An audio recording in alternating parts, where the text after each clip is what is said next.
오늘은 새가족부 헌신 예배로 드리겠습니다. 다 함께 일어나셔서 찬송가 430장 부르시겠습니다.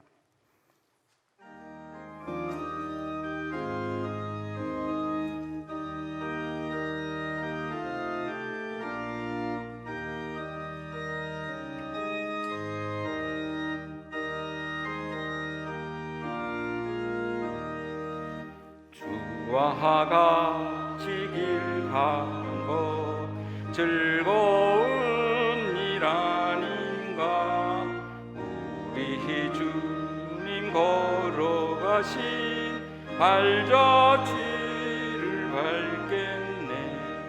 한 걸음 한 걸음 주 예수와 함께 날마다 우리 걸어가리. 어린아이 같은 우리 미련하고 약하나 주의 손에 이끌려 세상 길로 가겠네. 한 걸음 한 걸음 주 예수와 함께 날마다 우리 걸어가리. 꽃이 피는 들판이나 험한 골짜기라도 주가 인도하는 대로 주와 같이 가겠네. 한 걸음 한 걸음 주 예수와 함께 날마다 우리 걸어가리. 옛 선지자의 녹같이 우리들도 전국에 들려올라갈 때까지 주와 같이 걷겠네. 한 걸음 한 걸음 주 예수와 함께 날마다 우리 걸어가리.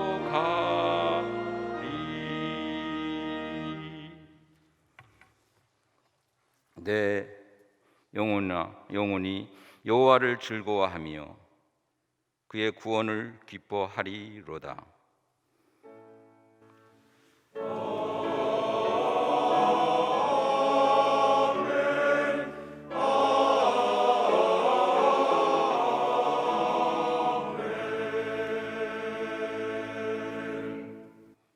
앉으셔서 찬송가 212장 부르시겠습니다.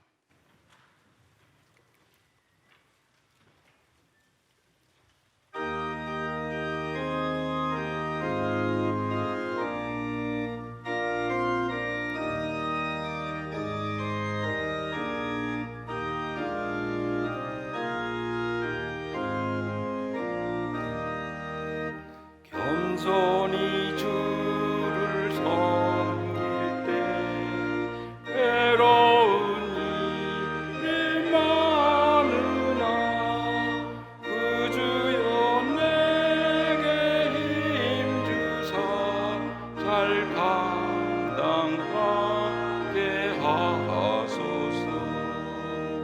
인자한 말을 가지고 사람을 감화시키며 갈 길을 잃은 무리를 잘 인도하게 하소서. 그 주의 귀한 인내를 깨달아 알게 하시고 굳건한 믿음 주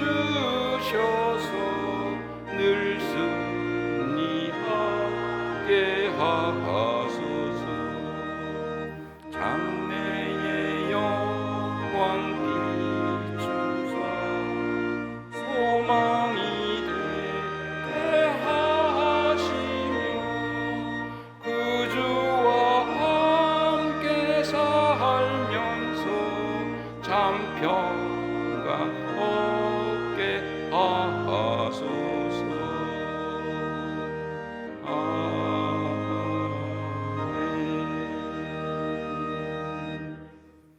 새가족부 기도 권사이신 임정자 권사님께서 기도하시겠습니다.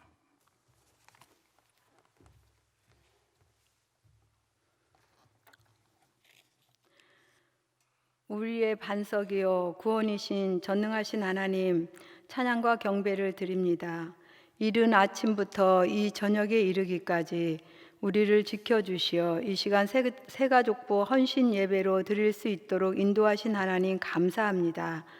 우리와 교제하기를 원하시는 주님, 저희들은 기도하는 자리에 서지 못하고 말씀을 통하여 하나님의 뜻을 분별하지 못하고 이웃의 아픔과 고통을 외면하며 육신의 욕망을 좇아 살았음을 고백하오니 용서하여 주시옵소서.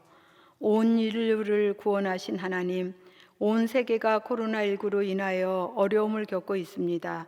속히 치료제와 백신을 개발하여 이 어두운 터널을 지나가게 하소서. 또한 사회적 거리보다 더 두려운 것은 하나님과 멀어질까 두렵습니다. 속히 코로나19가 종식되어 모든 예배가 온라인이 아닌 온전한 성전 예배로 회복되게 하옵소서. 맡은 자에게 구할 것은 충성이라 하신 주님, 부족한 저희들을 부족다 아니하시고 새가족 교사로 부르셔서 사명 감당하게 하심을 감사합니다. 세상 삶에 지치고 고난이들이 안식을 얻고자 주님의 전을 찾은 새가족들에게 주의 사랑으로 다가갈 수 있도록 저희들에게 사랑의 은사를 내려 주옵소서.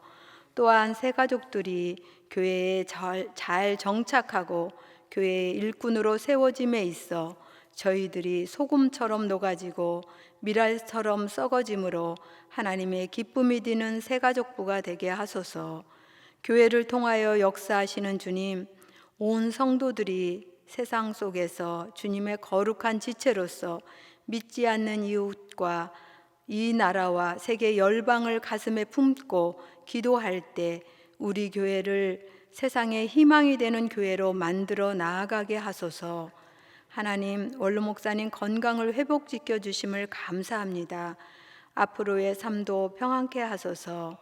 우리에게 말씀을 먹이시는 담임 목사님, 성령 충만하게 하시며 영과육을 강건하게 하셔서 계획하신 사역이 잘 이루어지게 하소서.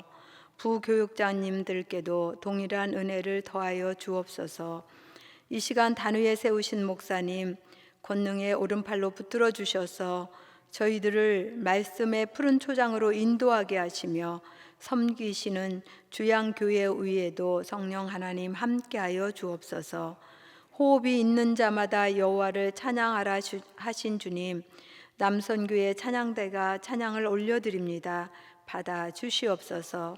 또한 찬양으로 인하여 대원들의 삶이 더욱 기쁨과 감사가 넘치게 하소서. 이 모든 말씀 길이요 진리요 생명이신 예수님의 이름으로 기도드립니다. 아멘.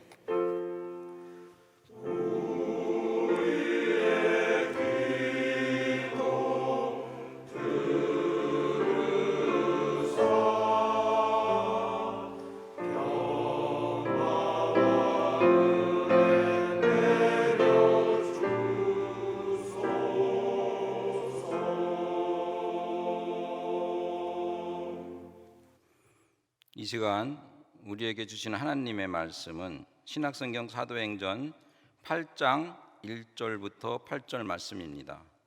제가 갖고 있는 성경은 199쪽입니다.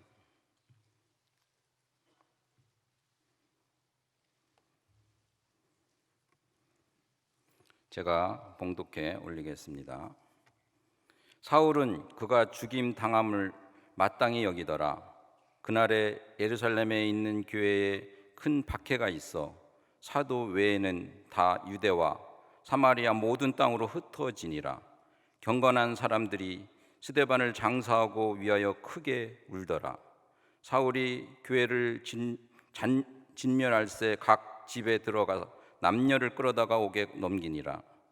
그 흩어진 사람들이 두루 다니며 복음의 말씀을 전할새 빌립이 사마리아 성에 내려가 그리스도를 백성에게 전파하니 무리가 빌립의 말도 듣고 행하는 표적도 보고 한 마음으로 그가 하는 말을 따르더라. 많은 사람에게 붙었던 더러운 귀신들이 크게 소리를 지르며 나가고 또 많은 중풍병자와 목 벗는 사람이 나으니 그 성에 큰 기쁨이 있더라. 남성교회 찬양대의 찬양이 있겠습니다.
오늘 말씀은 대전신학대학교 선교학 교수이시고 주양교회 담임 목사님이신 이현선 목사님께서 말씀 전해 주시겠습니다. 말씀을 통해서 감동, 은혜 받으시기 바랍니다.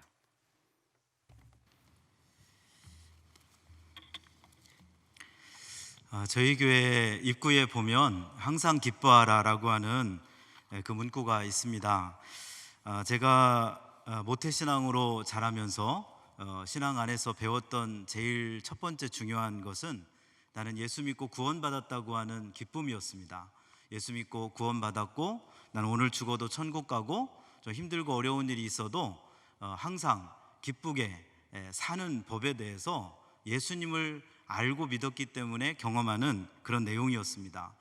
오늘 본문에 보면은 큰 울음으로 시작을 합니다. 그런데 끝나는 구절을 보면은 그 성에 큰 기쁨이 있었다. 그래서 가장 큰 울음으로 시작한 그 현장이 결국은 복음 전도와 생명 구원과 귀신들이 떠나가고 질병이 치유되고 예수 믿는 그 감격과 기쁨 속에서 이제 온 성에 큰 기쁨으로 충만한 그런 모습으로 마치고 있습니다. 여러분, 우리의 인생은 짧습니다. 길지 않아요. 100살도 살고 앞으로 여기 계신 분들은 150살까지 사십시오. 어떻게든지 오래 사세요. 근데 오래 사는 게 중요한 게 아니고 오늘 하루를 기쁘게 사는 게 중요해요. 내가 기쁨으로 살면 나도 기뻐지고 내 주변도 기뻐지고 가정도 기뻐지고 만나는 사람도 기뻐지고 거기서부터 은혜가 있고요, 능력이 있고요, 회복이 있고요, 감사가 있고 찬송이 있는 거예요. 근데 내가 슬프면, 내가 절망하면, 내가 짜증내기 시작하면 내 주변이 전부 다 짜증내게 되고 어려움이 계속되는 것을 볼 수 있습니다. 우리가 인생길을 걸어가면서 기본적으로 기쁘게 살자는 것이에요. 우리 하나님이 예수 안에서 우리에게 주신 복음은 기쁨의 복음입니다. 기쁨의 메시지예요. 이것보다 더 기쁜 일이 없고요, 이것 하나만 있으면 이 세상 어떤 것과도 바꿀 수가 없는 것이죠. 우리 스데반 집사님이 순교를 당했습니다. 예루살렘 교회에 큰 박해가 있었어요. 그래서 스데반 집사님 순교당하고 온 성도들 거의 다 뿔뿔이 흩어지고 정말 큰 어려움이 컸습니다. 그래서 스데반 집사님 시신을 놓고 장례를 치르면서 너무나 마음이 아팠어요. 그래서 같이 슬퍼하고 울었는데 여러분, 그것이 전부가 아니잖아요. 스데반 집사님이 순교한 것은 인간적으로 보면 슬픈 일이고 30도 안 되어서 그 생애를 마쳤는데 그것을 기쁘다고 말할 사람은 아무도 없을 것입니다. 우리의 삶의 현실은요, 끊임없이 아픔의 문제, 고통의 문제, 슬픔의 문제, 걱정거리, 절망거리 너무나 많습니다. 얼마 전만 하더라도 이 자연재해 때문에 얼마나 또 힘들었어요. 코로나 문제도 이 질병의 문제, 그리고 인간의 생로병사와 관련된 그리고 이 죽음의 문제는 우리를 너무나 힘들게 하는 것입니다. 눈 뜨면 오늘 하루를 어떻게 살까 걱정하는 사람들도 사실은 많습니다. 그러나 예수 안에서 복음을 알게 되면 그 복음의 능력은 얼마나 큰지 몰라요. 그 복음 안에서 우리는 소망을 발견하는데 거기서부터 찬송이 나오기 시작하고 그 찬송의 가사는 슬픔 많은 이 세상도 천국으로 화하도다, 이런 찬양을 막 부를 수 있는 거예요. 슬픔 많은 이 세상인데 여기에서 천국의 새 역사가 만들어진다는 것이죠. 우리는 이 두 남녀가 이제 데이트를 하고 서로 사귀게 되면 처음에는 하여튼 서로 좋아요. 무조건 좋아요. 다 좋아. 모든 게 좋아요. 근데 조금 사귀고 나면 이제 그때부터 자기 주장이 나오고 성격이 나오고 그러면서 둘이 안 맞아요. 의견이 막 달라요. 한 연인이 있었습니다. 남자와 여자가 만나서 둘이 연애를 하는데 이제는 싸우는 단계에 돌입한 거예요. 다투게 돼요. 자기 주장을 막 하게 돼요. 심지어는 별거 아닌 거 가지고 싸워요. 뭘 가지고 싸우냐? 먹는 문제 가지고 싸워요. 오늘 점심을 뭘로 먹을까? 남자는 그래요, 짜장면을 먹자고. 근데 여자는 뭐라고 얘기할까요? 스테이크를 먹고 싶다고. 그러면 짜장면을 먹자고, 스테이크 먹자고 서로 막 앉아요. 서로 싸워요. 그러면 기분이 나빠지고 정말 그 마음이 안 좋잖아요. 그런데 여러분, 그 상황 속에서 무엇을 해야 되냐면 우리 서로에게 질문할 필요가 있어요. 왜 오빠는 짜장면이 먹고 싶냐고 이렇게 물어봐야 되는 거예요. 그러면 그 오빠가 얘기하는 거죠. 사실은 내가 한 달 전에 그 짜장면 집을 가봤었다고. 그런데 너무너무 맛있어가지고 내가 그거 먹으면서 네 생각했다. 너를 꼭 한 번은 이 짜장면 집에 데리고 와서 이 맛있는 짜장면을 같이 먹고 싶은 그 마음이 들어가지고 오늘 점심은 짜장면을 먹자고 얘기하는 거다. 자, 이렇게 얘기를 하게 될 거예요. 그러면 또 다시 남자가 여자에게 물어야 되겠죠. 너는 왜 스테이크를 먹고 싶냐? 그러면 그 여자가 뭐라고 할까요? 얼마 전에 내가 드라마를 봤는데 그 드라마의 남자 주인공하고 여자 주인공이 아주 멋있는 레스토랑에 가가지고 스테이크를 먹는데 여자 주인공이 한쪽을 딱 포크에 찍어가지고 남자 주인공에게 다 먹여주는 그 모습이 너무나 아름답고 너무나 멋져가지고 나도 좀 그렇게 하고 싶어가지고 오늘은 좀 스테이크 먹자고 했다고 막 이러는 거예요. 여러분, 그 얘기를 서로 나누고 나면 어떤 일이 벌어지냐면 오늘 점심 안 먹어도 돼요. 안 먹어도 기쁘고 안 먹어도 좋고 행복하고 뭐 짜장면을 먹든 스테이크를 먹든 뭘 먹든지 그건 문제가 되지 않아요. 여러분, 이것이 기쁨이에요. 이 기쁨을 회복한다고 하는 것은 공감을 해야 돼요. 상대의 마음을 알아야 되고 그 공감의 마음이 먼저 나로부터 시작이 되면 그때부터 기쁨이 전달이 돼요. 근데 내 주장을 얘기하고 내 입장을 얘기하고 그러기 시작하면은 아무것도 되지 않습니다. 여러분, 거기는 지옥이 되는 거예요. 기쁨이 아닌 것이죠. 근데 하나님 안에서 여러분, 예수님이 이 땅에 오셔서 우리를 만나실 때 이 예수님은요 우리의 마음을 너무나 잘 알고 계세요. 이 동정한다는 것과 공감한다는 것은 다르거든요. 동정한다는 것과 공감한다는 것에 그 중심을 보게 되면 뭐가 차이냐면 속도의 차이가 있어요. 공감하는 사람과 동정하는 사람, 어떤 문제를 얘기하고 나 지금 힘들다고 이렇게 얘기하면 동정하는 사람은요 그 얘기를 들으면서 곧바로 자기 느낌대로 얘기를 시작해요. 상대편에게 그러냐고, 안타깝지만은 이렇게 한번 해보라고 하면서 코치하기를 시작합니다. 이거는 동정하는 마음이에요. 공감하는 게 아니에요. 공감은 뭐냐면 그 상대편의 이야기를, 그 하소연을, 그 마음의 이야기를 끄덕끄덕 들어가면서 계속 들어가면서 또 그 마음을 헤아려 가면서 어디까지 가느냐, 이야기하고 있는 그 사람의 마음, 그 마음을 내가 이해하는 그 단계까지 간 다음에 비로소 그때의 어떤 이야기를 나눌 수 있는 거예요. 그러면 상대편은 그렇게 생각하는 거죠. 나를 진실로 이해하려고 하는구나, 내 마음을 알아주는구나, 이런 것이 이제 공감입니다. 그러면 거기서부터 이제 어떤 사람의 마음 속에서부터 기쁨이 생기고 그런 마음들이 막 솟아나는 거예요. 우리가 공감을 한다고 하는 것은 예수님의 마음입니다. 예수님 우리 마음을 너무나 잘 아셔요. 예수님이 나의 고통도 아시고 나의 슬픔도 아시고 나의 절망도 아시고 내 간절히 기도하는 부르짖는 기도도 아시고 내 속을 너무나 잘 아셔요. 사실은 내가 나를 아는 것보다 예수님이 내 마음을 알고 계시는 것이 더 정확해요. 더 깊이 알고 계세요. 내가 무엇을 힘들어하고 있는지, 내가 지금 무슨 고통 가운데 있는지, 내가 지금 어떤 상황에 있는지, 내 마음이 어떤 모습인지를 우리 예수님은 너무나 잘 아신다는 거예요.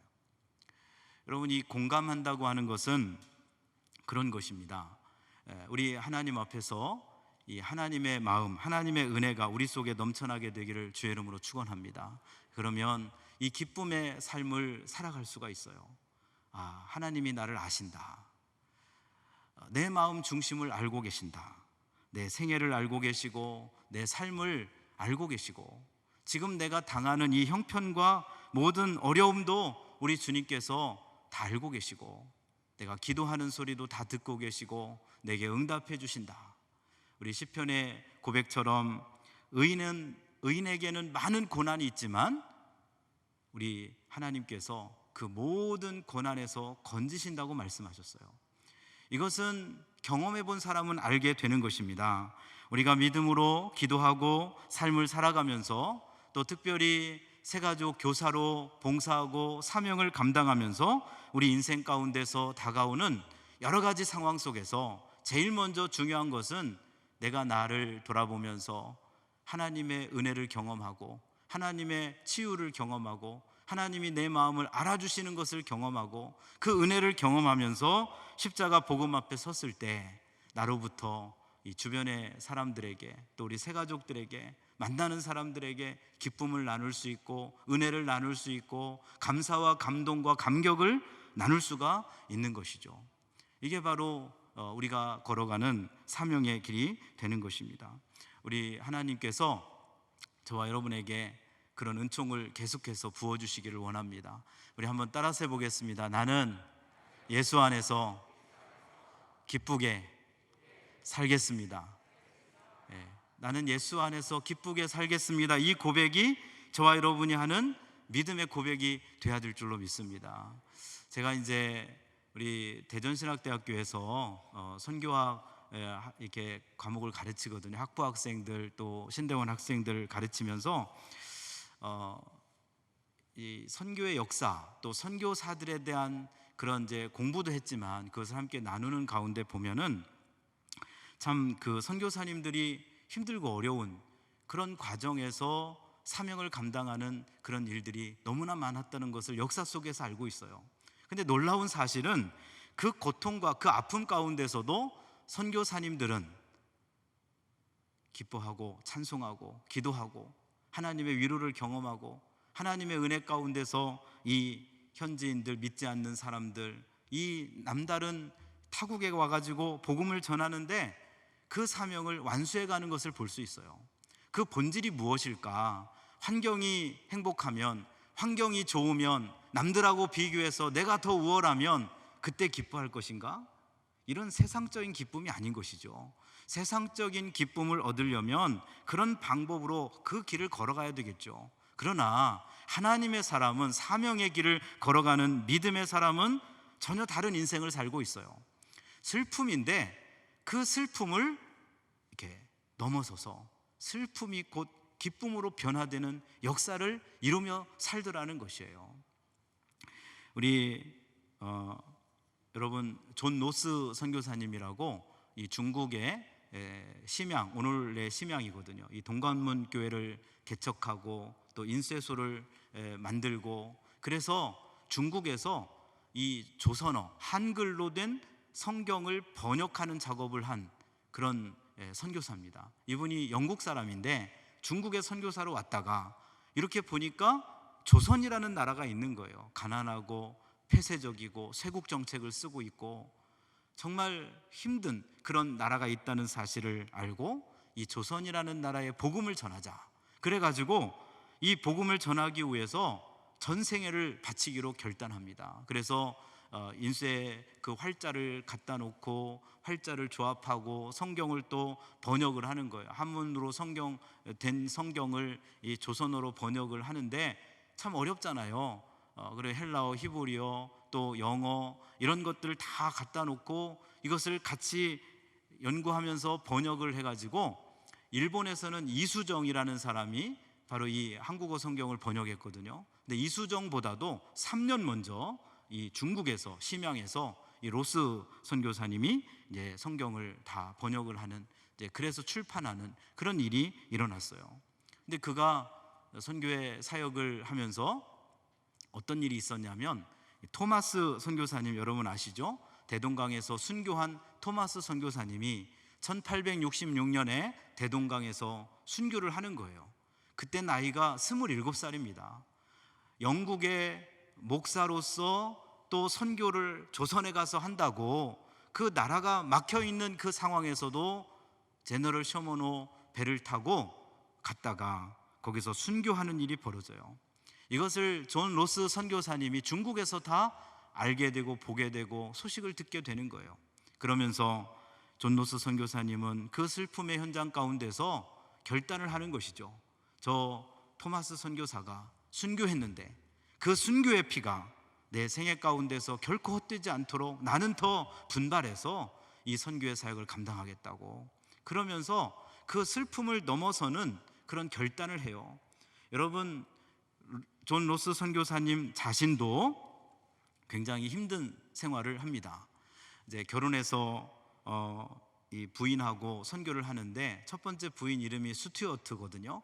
이 스튜어트 부인이 아이를 한 명 드리먼드라고 하는 아이를 낳는데, 그 아들을 낳고 나서 얼마 되지 않아서 30 정도 되는 그 나이에 이제 병을 얻어서 죽게 돼요. 몸조리도 제대로 못하고 참 혹한의 그 중국 날씨 가운데서 힘든 과정을 보내면서 이제 죽게 되거든요. 첫 번째 부인이 죽고 나서 존 노스 선교사님은 정말 힘들었습니다. 여러분, 선교지에 와서 아내가 죽고 아들 한 명만 남은 거예요. 그 아들을 어떻게 키워요 또? 그래가지고요, 영국에 있는 자기 동생을 불렀어요. 자기 동생을 불러가지고 이 아이를 돌보도록 그렇게 했는데, 여러분, 그 동생도 와가지고 나중에 이제 선교사님하고 결혼하고 또 다른 이게 선교의 사역을 하는 사람이 되지만은, 그 아이를 키우면서 어려운 그 과정을 보내다가 이제 어쩔 수 없이 다시 또 재혼을 하게 돼요. 이 재혼을 해서 8명의 아이를 낳거든요, 그 이후에. 근데 여러분, 그 8명 중에서 4명만 장성하게 됩니다. 그러니까 4명은 어린 나이에 다 죽게 돼요. 이런 그 과정들을 보면 굉장히 힘들고 어려운 것입니다. 선교라고 하는 것, 복음을 전한다고 하는 것, 이것이 참 힘들고 어려운 거예요. 그런데 선교사님들 그 삶의 내용 가운데서 기본적인 전제가 무엇이냐? 그것은 복음 때문에 감사하고, 복음 때문에 감격하고, 복음 때문에 찬송하고, 복음 때문에 기뻐하면서 그 사역을 완수해 나가는 것이죠. 이게 이제 진짜 기쁨의 삶의 내용이 되는 것입니다. 허드슨 테일러 여러분 아시죠? 중국 선교사의 역사 가운데서 정말 위대한, 어떻게 보면 가장 위대한 선교사가 허드슨 테일러예요. 근데 그 허드슨 테일러가 중국 내지 선교회를 만들고, 지금까지는 상해를 중심으로 하는 해안 선교 시대가 계속되었지만은, 이 해안이 아니라 내륙으로 가자, 내륙에는 아직도 복음을 한 번도 듣지 못하고 죽어가는 사람들이 많다 하는 그런 모습을 보면서 힘들지만은 내륙으로, 내지 선교의 방향을 정해요. 그래서 이것을 이루게 되는데, 어떤 방법으로 이루게 되냐면, 나는 선교할 때에 사람들에게나 교회에 선교 후원을 절대로 요청하지 않는다라고 하는 원칙을 세워요. 그리고 내 선교의 사명을 감당할 뿐이고 하나님 앞에 기도할 뿐이다. 그러면 하나님께서 필요한 것을 공급하시는 것을 믿고 그렇게 선교하겠다. 그래가지고 절대로 선교 후원을 요청하지 않는 그런 특별한 사역으로 그 사명을 감당합니다. 그것이 우리가 아는 페이스 미션이에요. 페이스 미션이라고 하는 믿음 선교, 믿음 선교. 여러분, 믿음으로 선교한다 하는 것이죠. 하나님을 바라보는 거예요. 힘들고 어려운 환경인데, 지금 재정적인 어려움이 있는데, 그럼에도 불구하고 하나님을 바라보는 거예요.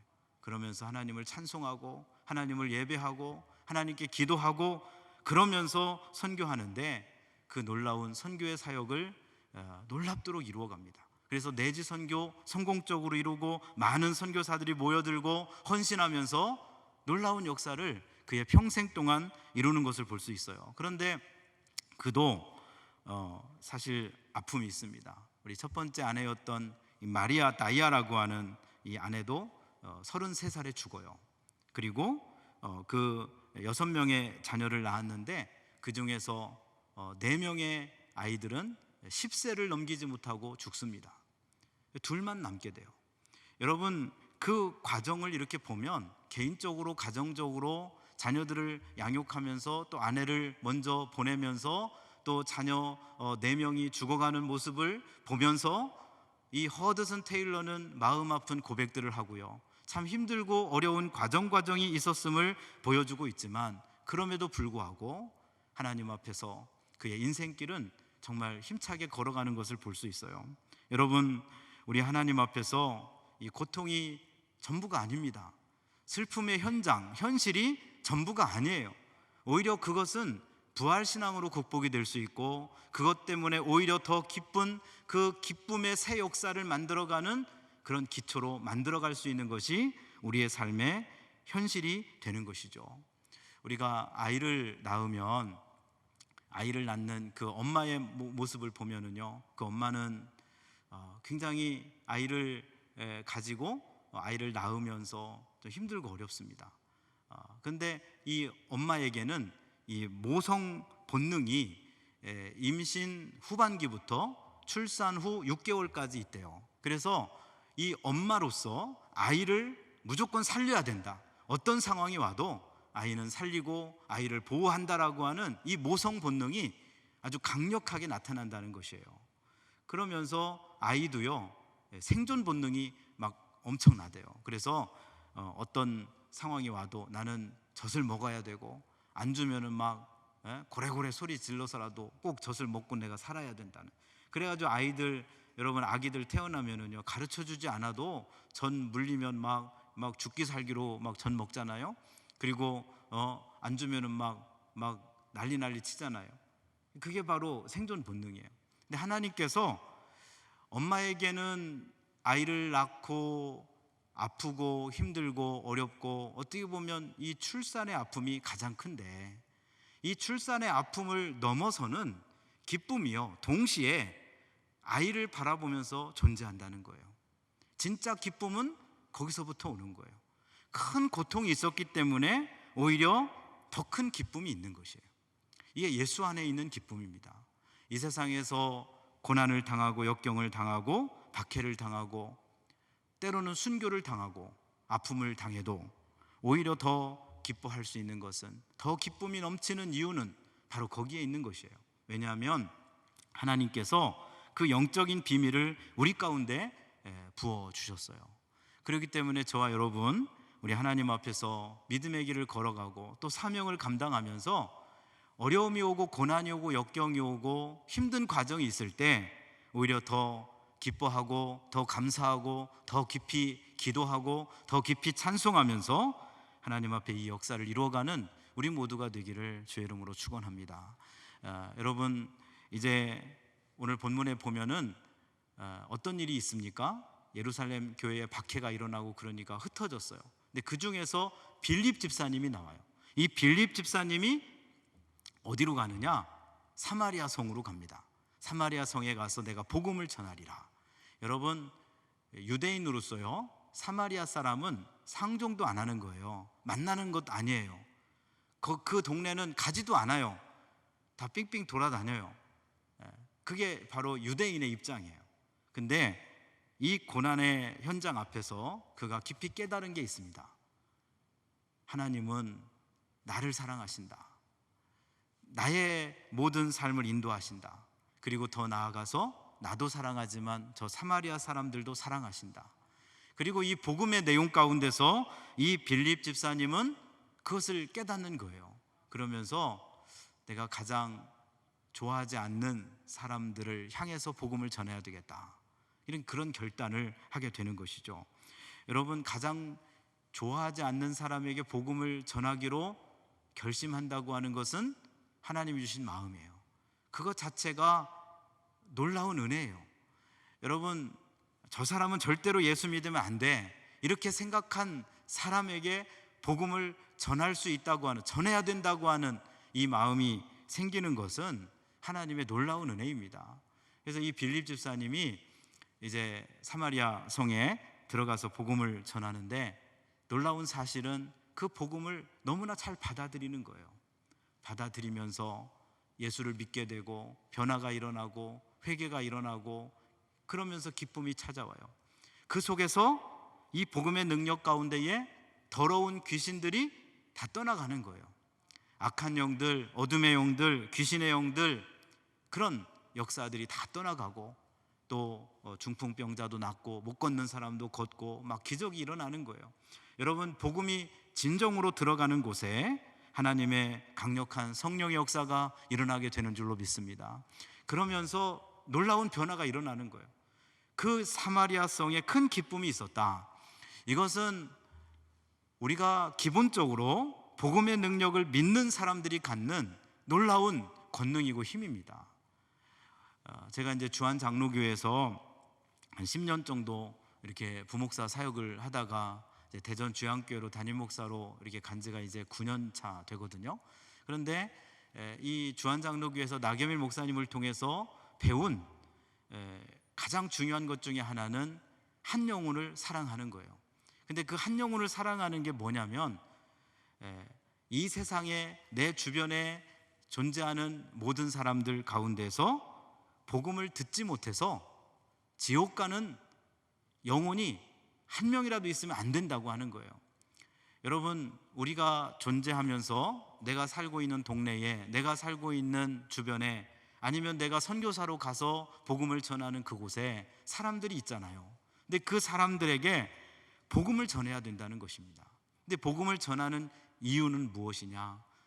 그 사람이 복음을 제대로 듣지 못해서 지옥에 간다면 그 핏값은 내가 받아야 된다는 거예요.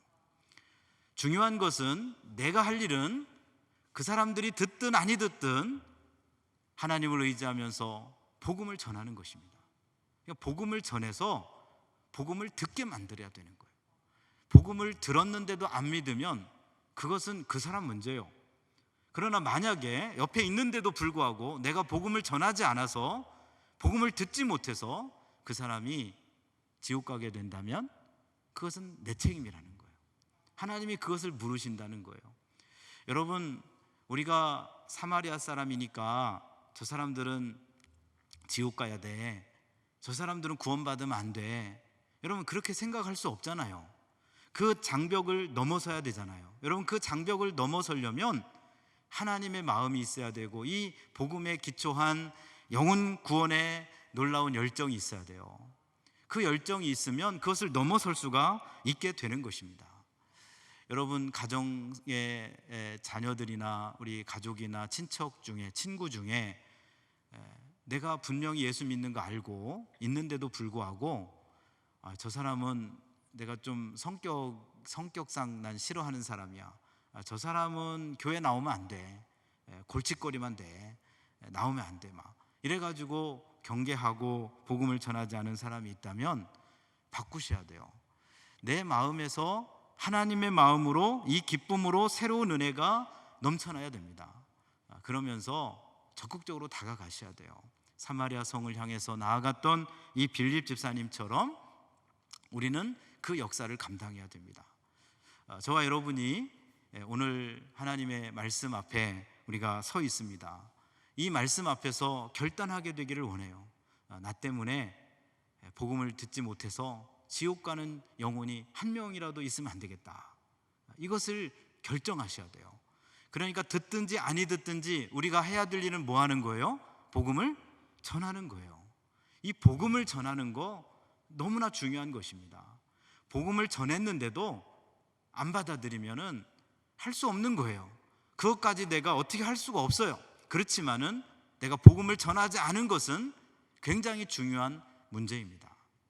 여기서 하나님이 주시는 은혜를 경험하게 되고 그 은총을 경험하면서 이 복음을 힘있게 전해야 됩니다. 그리고 한 가지는요, 복음을 전하면 이렇게 모래에다가 자석을 이렇게 하면 그 자석에 모래가 붙는 게 아니고요, 모래 속에 숨겨져 있는 철가루가 붙어요.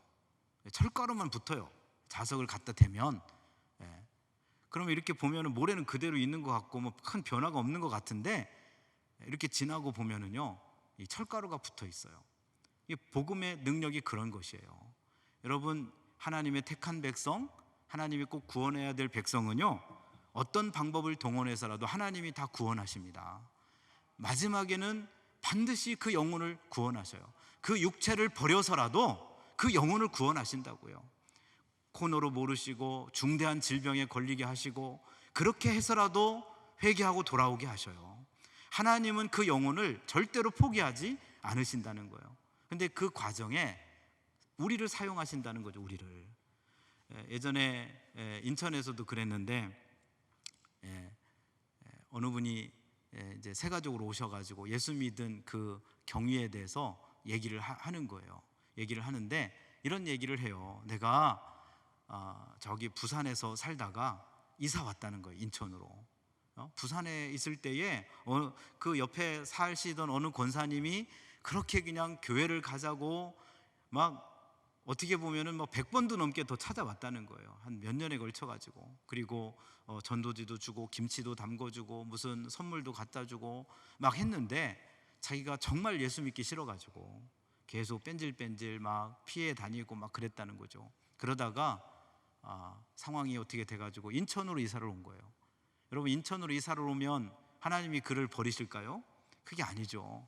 인천에서는 덧센 권사님을 만나게 하신 거예요.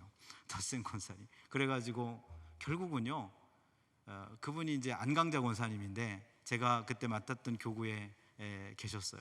근데 그분은요, 한번 전도 대상자로 정해놓으면 절대로 포기하지 않아요. 이름을 적고 매일 새벽마다 나와서 이름 불러가며 기도하셔요. 그리고 계속 연락하고 찾아가고 어떻든 절대로 놓치지 않아요. 그 리스트를 보면은 책이에요, 책. 전도 대상자가. 그러면서 전도를 하시는데 그분한테 걸린 거죠. 결국은 얼마 안 있다가요, 교회를 나오셨어요. 그런데 첫날 와서 예배를 드리면서 그 마음이 얼마나 마음이 열리고 말씀이 그렇게 자기에게 다가오고 너무나 감격되고 기뻐서 감사해서 이제 예수 믿겠다고 손들고 그리고 이제 복음을 받아들이고 새가족 공부하고 완전히 이제 변화되는 그런 모습 가운데 간증을 하신 것입니다. 그러면서 그가 한 말이 그거예요. 내가 부산에서 그렇게 막 도망 다니고 피해 다니고 뺀질뺀질 했는데 결국은 인천에 와가지고 덧센 권사님 만나가지고 정말 이렇게 예수 믿어서 너무 감사하다고, 이제 알겠다고 그러면서 기뻐하고 감사했어요. 여러분, 하나님의 택한 백성은 반드시 어떠한 방법과 손길을 통해서든지 구원하셔요. 그렇기 때문에 우리가 할 일은 뭐냐? 복음을 전하는 거예요. 우리 전도 해보시면 알지만 어떤 분은 내가 교회를 가고 싶은데 혼자 갈 자신이 없어가지고 쭈뼛거리고 있는데 마침 오셔가지고 나를 이렇게 전도해 줘서 너무 감사하다고, 내가 교회를 가게 돼서 너무 이런 그 고백을 하는 사람들이 종종 있어요. 여러분, 우리가 이렇게 보면은 복음을 안 받으릴 것 같은데 그렇지 않다는 거예요. 복음의 역사는 하루아침에 되지 않습니다. 여러분, 예수를 안 믿는 사람, 다른 종교를 갖고 있는 사람을 예수 믿게 하고 변화를 이루게 하려면 한 번에 되는 게 아니에요.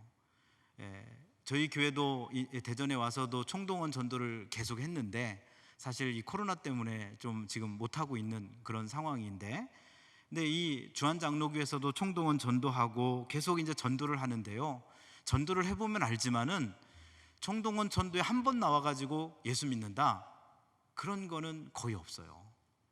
근데 한 번에 나와가지고 예수 믿는 경우가 있는데 그분들도 사실 알고 보면은 다른 데서 몇 번 전도를 받아본 경험, 그리고 누군가가 그를 위해서 지금까지 10년 동안 20년 동안 기도하는 사람이에요. 그런 사람이 내가 전도했을 때 곧바로 예수 믿는 역사가 일어나고 변화가 일어나는 것이죠.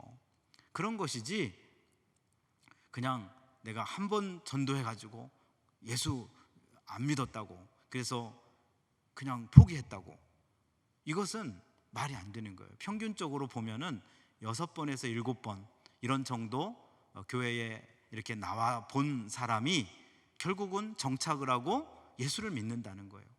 그러니까 우리가 할 일이 무엇이냐? 포기하지 않고, 예수를 안 믿는다면 한 번 교회 왔다 갔는데 안 믿어, 그럼 포기하지 말고 또 전도하고 또 전도하고 또 복음을 전하고 또 찾아가고 또 연락하고 그러는 것이죠. 전화도 할 수도 있고, 요즘에는 이제 코로나 시대니까 이제 많은 교회에서 이게 서신을 보낸다고 그래요. 우편을 보내고 서신을 보내고 선물을 보내고 택배로 보내고 아니면 직접 찾아가서 그냥 우편함에 넣고 오기도 하고, 만날 수 없다면 그렇게라도 한다는 거예요. 그렇게 하면서 어떻든 간에 이 복음을 절대적으로 소홀히 여기지 않고 전하는 거예요. 여기에는 하나님이 주시는 은혜가 있고 기쁨이 있고 감동이 있는 것입니다. 어떤 고난이 있어도, 역경이 있어도, 힘들어도 그래도 그 사명을 감당하는 거예요. 오늘 본문에 나오는 배경은 박해 상황이에요. 순교하는 상황이에요. 많은 사람들이 붙잡혀가지고 감옥에 들어가는 상황이에요. 박해도 당하고 순교도 하고 감옥에 들어가기도 하고 이제 쫓겨 다니면서 도망 다녀야 되는 상황입니다. 그런 속에서도 어떻게 해요? 복음을 전하는 거예요. 그런 속에서도 복음을 전하는 거예요. 코로나 상황이라고 우리는 복음 못 전해요. 이제 전도 안 돼요. 여러분, 이렇게 말하면 안 되는 거예요. 우리 하나님께서는 이 코로나 상황 때문에 오히려 전도되어야 될 사람들을 예비해 놓으셨다고 우리는 믿어야 됩니다. 앞으로는요, 코로나라는 질병 때문에 죽는 사람보다도 집에 갇혀가지고 오두가도 못해가지고 우울증에 걸려서, 또는 요즘에는 뭐 유럽도 마찬가지고 그런데요, 이 코로나 때문에 어떤 일이 벌어지냐면 이혼율이 높아진대요. 왜냐하면 부부가 집에서 같이 있는 시간이 많아지면서, 같이 있는 시간이 많으면 좋잖아요. 근데 이상하게 그것 때문에 싸우게 되고 다투게 되고 그래가지고 이혼하는 율이 높아졌다는 거예요. 여러분, 이런 그 위기적인 상황 속에서 우리 하나님의 사람들, 우리 교회에 주님께서 말씀하시는 게 무엇일까요? 여러분, 우리의 마음에 영적인 감동, 영적인 은혜, 영적인 이 기쁨, 이것을 회복하면서 상황을 탓하지 말고 그 상황 속에서도 하나님의 이 복음의 역사를 증거함으로 함께 기뻐하는 그런 축복이 우리 가운데 있기를 주의 이름으로 축원합니다. 우리 사마리아 성에 빌립 집사님이 복음을 전하러 갔을 때, 우리가요 박해를 받아서 도망 다니고 있어요. 우리는 참 힘들어요. 아주 처참합니다. 그러면서 막 슬프게 다녔을까요? 그렇지 않아요. 사마리아 성에 갈 때 이들에게는 성령 충만함이 있었고 하나님의 은혜의 감격과 감동이 있었어요. 우리에게 왜 이러한 박해를 주었는지, 내가 왜 예루살렘을 떠나야만 됐는지 정확히는 알 수 없지만은 중요한 것은 가는 곳마다 복음을 전하라고 하시는구나. 우리가 사마리아 성에 가서도 복음을 전하자. 그러면서 찬송하고 기뻐하고 감사하고 그러면서 거기에 가서도 복음을 전하는 거예요. 그러면서 이 기쁨이 전달이 되는 거죠. 기쁨으로 다가간 사람들의 이 복음의 역사가 그 사마리아 성에 기쁨으로 충만케 하는 놀라운 역사가 일어나게 된 것입니다. 오늘 우리는 하나님 앞에서 결단할 필요가 있어요. 내 평생 항상 기뻐하고 쉬지 말고 기도하고 범사에 감사하면서 내게 맡겨주신 이 직분과 사명, 또 성도의 그 길을 걸어가겠다고 하는 결단이에요. 기쁨이 있어야 돼요. 오늘 우리 이제 한국도 마찬가지지만 이 텔레비전을 보든 SNS, 뭐 유튜브나 뭐 이렇게 보면은 계속해서 이 광고가 나오거든요. 여러분, 광고를 보면은 어떤 생각이 드냐면 광고의 메시지는요 아주 단순해요. 뭐냐면 화장품 선전이 나올 때는 그거예요. 당신은 아직도 아름답지 않습니다. 당신은 아직도 아름답지 않습니다. 이 메시지예요. 그 얘기는 무슨 얘기죠? 화장품 사라는 거죠. 화장품 사면 예뻐진다는 거죠. 아직도 부족하다는 거죠. 다른 선전을 보면서 아직도 나는 저 물건을 갖고 있지 않기 때문에 불행하다는 거예요. 여러분, 정말 그렇습니까? 우리는 이 세상에서 살면서 속고 있는 거예요. 내가 얼마나 행복한 사람인지, 내가 얼마나 하나님 주신 은혜 가운데 만족하며 살 수 있는 사람인지, 내게 주신 은혜가 너무나 큰데 그것은 다 잊어버리고 이 텔레비전 광고, 이 유튜브 광고 이런 거 보면서 난 아직도 아름답지 않아, 난 아직도 가난해, 난 아직도 필요한 게 많아, 이것도 없고 저것도 없어, 그러면서 나는 불행해, 이렇게 생각하고 있지 않습니까? 이것은 속고 있는 것입니다. 사단이 우리를 속이고 있는 거예요. 오늘 이 시대에서 저와 여러분이 하나님 주시는 그런 은혜를 경험하면서 다시 한번 힘을 얻게 되기를 주의 이름으로 축원합니다. 하나님 앞에 한번 우리 고백해 보겠습니다. 나는 행복합니다. 나는 만족합니다.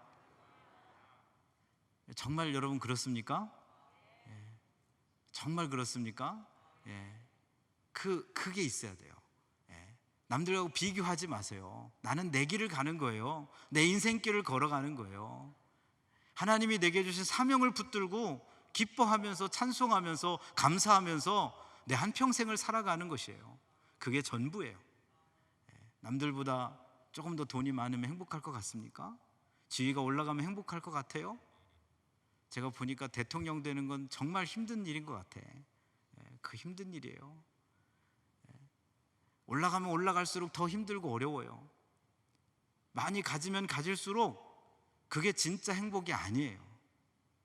오히려 더 갈증이 생기고 더 갈급함만 충만해지는 거예요. 제대로 된 기쁨, 제대로 된 감사, 그것은 하나님 한 분만으로, 예수님 한 분만으로 내 인생을 향하신 하나님의 나를 향한 독특한 인생의 부르심, 거기에 감사하고 이 사명을 완수하겠습니다. 거기서부터 그런 은혜가 있는 것입니다. 제가 태어난 동네는 충남 아산군 숭앙면 60229 326번지거든요. 빨리 말한 이유는 기억하지 말라는 얘기예요. 산골짜기라는 얘기예요. 여러분, 산골짜기에서 태어났어요. 눈 뜨면 산만 보여요. 그리고 아무것도 없어요. 그런데 거기서 어렸을 때부터 교회를 다녔어요. 모태신앙으로 다녔어요. 어머니 뱃속에서부터 다니면서 태어났는데 말도 배우기 전부터 어머님은 내가 너 낳기 전에 서원기도 했으니까 너는 나중에 크면 목사님 되는 거야. 그냥 막 얼마나 세뇌 교육을 시켰는지 몰라요. 그래가지고 제가 세뇌 교육을 받으면서 말을 할 때부터 너 나중에 뭐 될래? 어른들이 물어보잖아요. 그러면은 목사님 될 거예요. 이렇게 얘기를 했어요. 그게 뭔지도 모르고. 그랬는데 여러분, 그 속에서 너무나 큰 은혜가 있었어요. 그 은혜는 무엇이냐면 다른 어떤 세상적인 것과 비교하지 않는 법을 배웠어요. 하나님이 내게 주신 사명이 무엇인지, 내가 살아야 될 이유가 무엇인지, 그 근본적인 문제에 대해서 하나님이 내게 어렸을 때부터 분명하게 말씀해 주셨어요. 중학교 1학년 여름 성경학교 때부터 교회학교 교사를 시작했는데요, 애들이 너무 말을 안 듣더라고요. 말도 안 듣고 까불고 맨날. 그래서 교회학교 교사를 하면서 너무 힘들어가지고 이제 겨울이었는데, 여름에 시작해가지고 겨울이 됐잖아요. 겨울이 됐는데 시골이니까 난로를 피는데 나무로 난로를 피는 거예요. 나무 난로. 장작을 가져다가 난로를 피고, 그러려면 처음에 이 불쏘시개를 만들어야 되는데 아침 9시에 교회학교 예배가 있잖아요. 그러면은 8시에 나와가지고 난로 불 피고 막 이게 정리해 놓고 하는데, 그 일을 이제 하는데 그날따라 뭐 불도 안 붙고 막 연기만 펄펄 나고 눈은 맵고 막 너무 힘들어서 애들도 말도 안 듣고 막, 그래서 이렇게 예배당 앞에서 한 10분 정도를 이 강대상 앞에서 기도를 했는데, 그때 하나님께서 이렇게 은혜를 주셨어요. 여러 가지 환상도 보여주시고 또 여러 가지 은혜 가운데서, 그 전까지는 이 부모님에 의해서 세뇌받은 교육이었다면 그때부터는 나의 스스로의 고백 가운데서 내 평생 목회를 할 것이고 주의 길을 갈 것이고 내가 죽으나 사나 이 사명의 길을 가겠습니다, 이렇게 결단하고 이렇게 했는데, 여러분, 그 속에서 하나님이 주신 놀라운 은혜는 바로 다른 게 아니라 비교하지 않는 거예요. 저는 키가 별로 안 크다고 사람들이 얘기하는데 저는요 스스로 엄청 크다고 생각을 해요. 전 절대로 작지 않아요. 왜냐하면 비교하지 않기 때문에. 더 나아가서는 저희 어머님을 보면 제가 얼마나 크다는 걸 알아요. 기적이다 기적, 그런 어머님 밑에서 이런 큰 아들이 생기다니 막 이러면서 그런 거예요.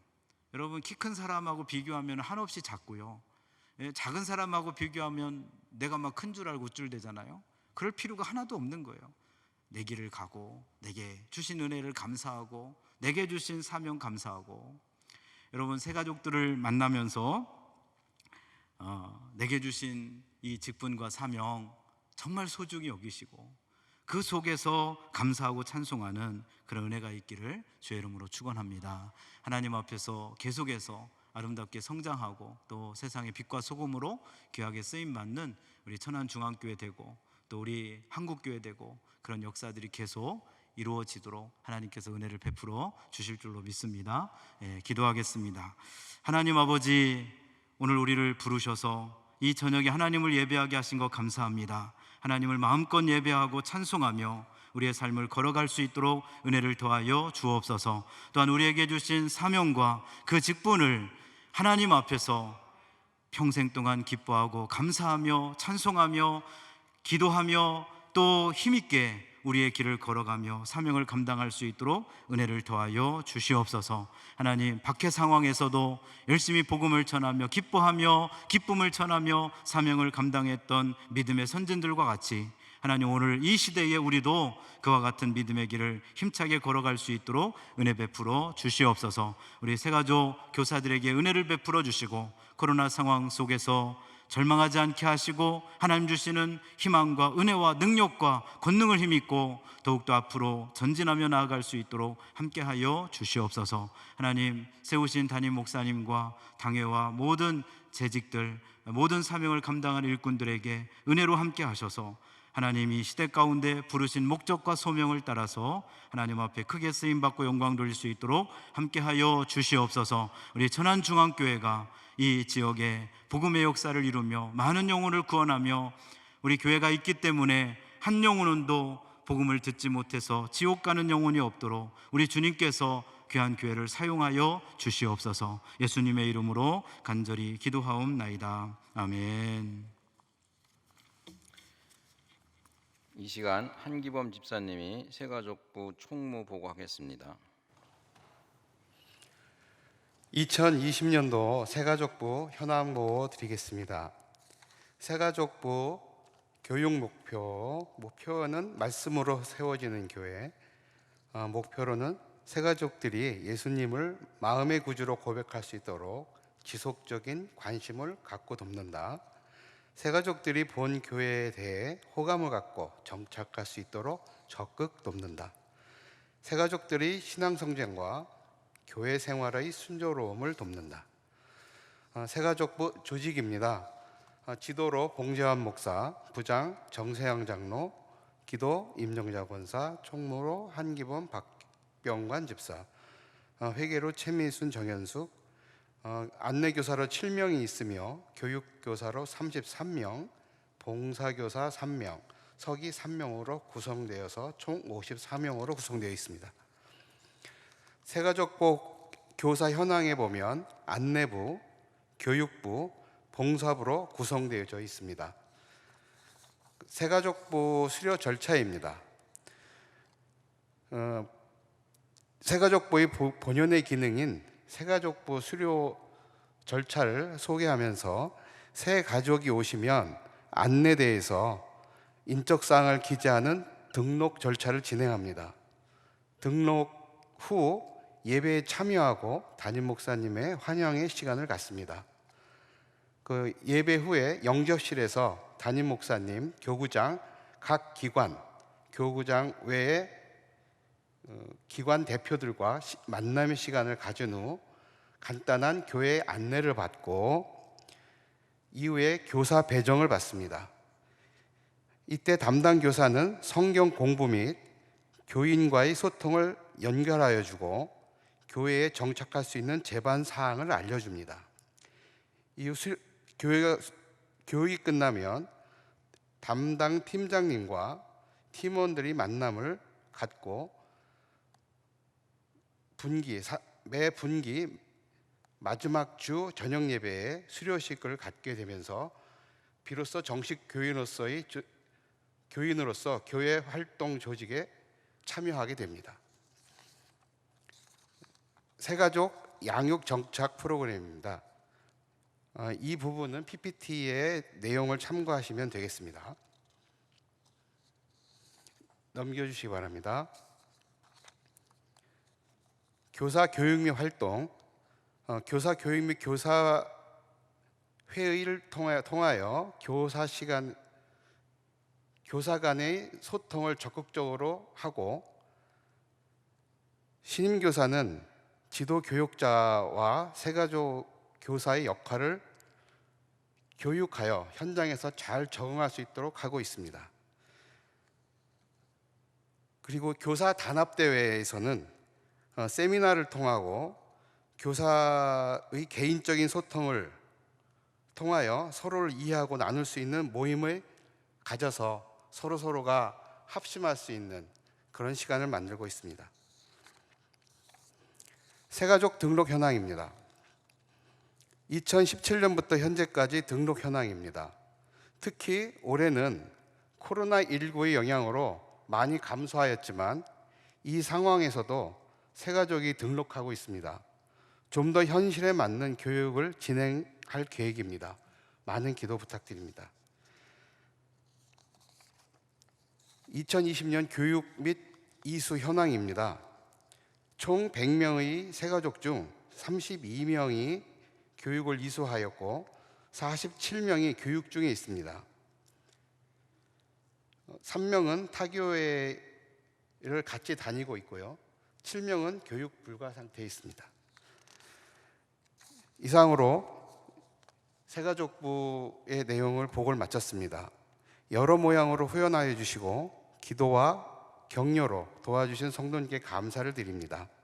저희 새가족부 교사들은 우리 새가족들이 새 교회 생활에 잘 적응할 수 있도록 도움을 주고 신앙의 기초를 튼튼히 하여 구원의 확신을 가지고 참된 신앙생활을 하도록 힘쓰겠습니다. 성도님들의 적극적인 협조와 기도 부탁드립니다. 감사합니다. 예, 담임 목사님께서 교회 생활 말씀하시겠습니다.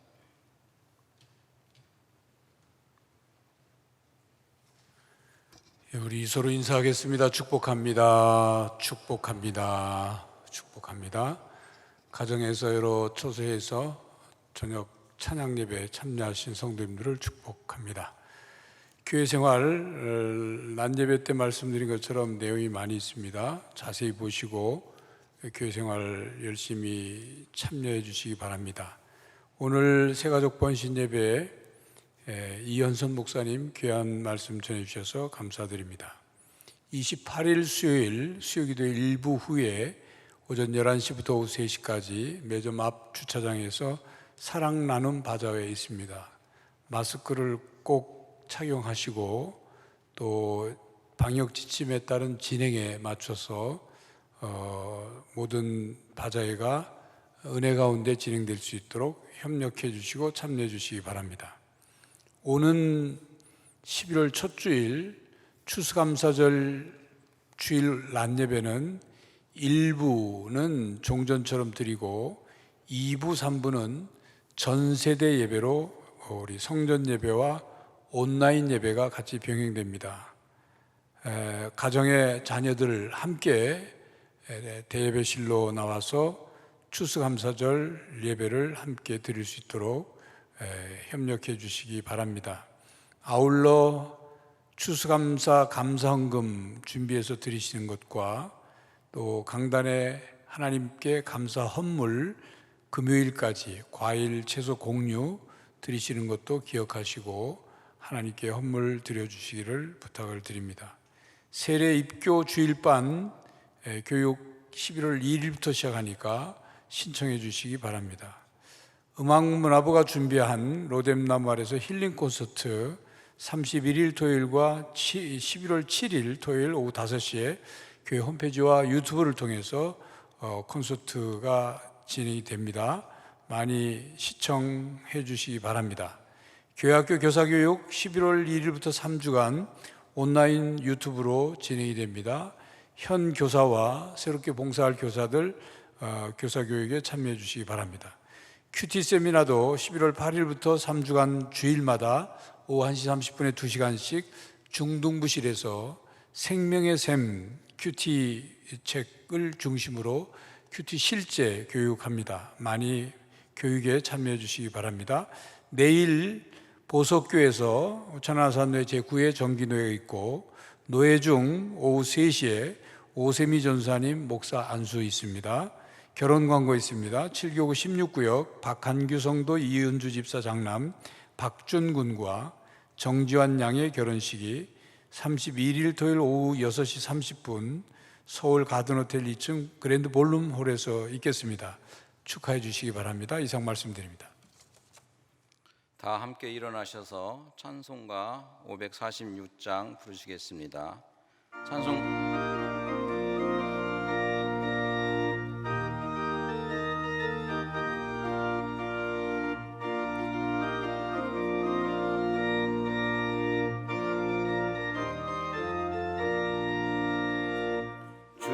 약속하신 말씀 위에서 영원토록 주를 찬송하리라. 소리 높여 주께 영광 돌리며 약속 믿고 굳게 서리라. 굳게 서리 영원하신 말씀 위에 굳게 서리. 굳게 서리 그 말씀 위에 굳게 서리라. 주님 약속하신 말씀 위에서 세상 염려 내게 엄습할 때에 용감하게 힘써 싸워 이기며 약속 믿고 굳게 서리라.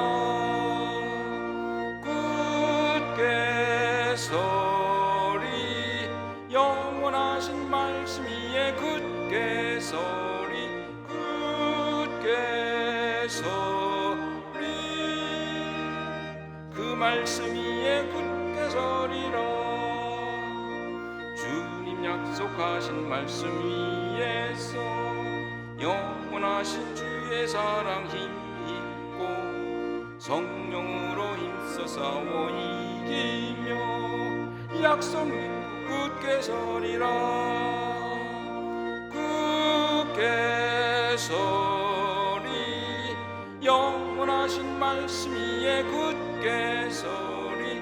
굳게 서리 그 말씀 위에 굳게 서리라. 주님 약속하신 말씀 위에서 성령 인도하는 대로 행하며 주님 품에 항상 안식 얻으며 약속 믿고 굳게 서리라. 굳게 서리 영원하신 말씀 위에 굳게 서리. 굳게 서리 그 말씀 위에 굳게 서리라. 담임 목사님께서 축도하심으로 예배를 마치겠습니다. 하나님 감사합니다. 저희들에게 거룩한 주일을 허락해 주시고 또 주의 전에서 예배하며 안식하게 하시고 새로운 회복과 재충전을 하게 하시니 감사합니다. 이제 찬양 예배를 마치고 가정으로 또 삶의 자리로 돌아가기 전 저희들 다시금 머리를 숙여 싸우니 저희들 가운데 성령 하나님이 충만히 임하여 주시고 우리 홀로 가게 하지 마시고 성령 하나님 우리와 동행하여 주시옵소서.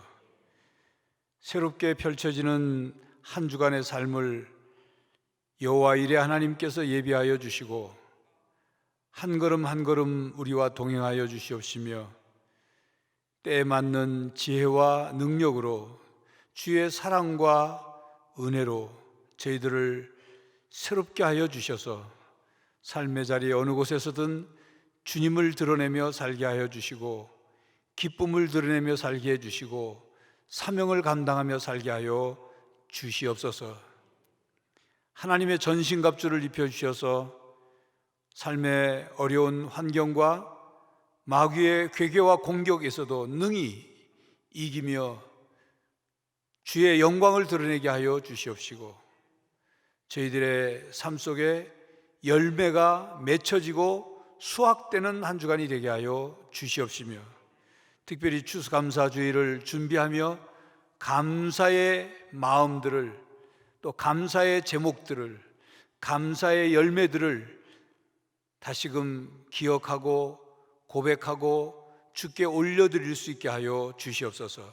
이 예배에도 하나님께 11조 헌금과 감사헌금, 1,000번째 헌금, 세계 선교헌금, 구제헌금을 드린 분들이 계십니다.